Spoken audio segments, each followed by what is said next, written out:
Never ever pull fire alarms for fun.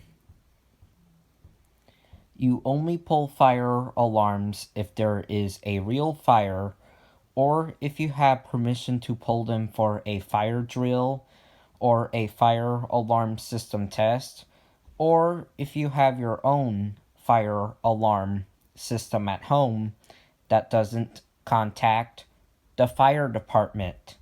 It is fine to pull the fire alarm for those reasons, but never ever pull the fire alarm for fun. Oh god, no, never ever paint fire alarms. You don't ever want to do that. That's not good. Remember, if you paint it, you have to replace it.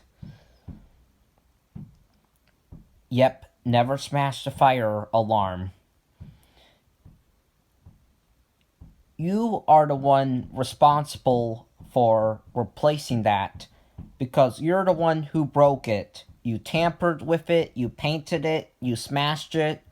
It is your job to replace that because you're the one who broke it.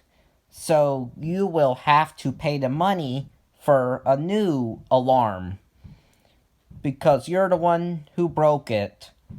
Let's not face any of those consequences. But you are in complete control whether or not that happens. So let's not make it happen. It is your decision whether or not you have to face those consequences. So don't do it.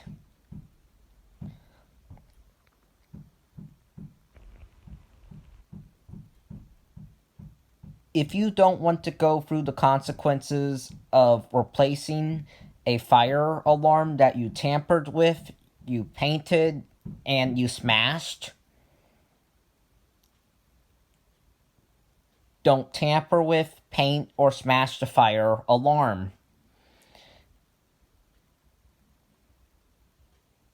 If you don't want to go through the consequences of endangering other people's lives by pulling the fire alarm for fun, don't pull the fire alarm for fun. Remember, fire alarms are very serious life safety devices, so do not mess with them. Remember, if you pull the fire alarm for fun, you are endangering other people's lives. And remember, if you break the alarm, you have to replace it. So, don't do that. Bye.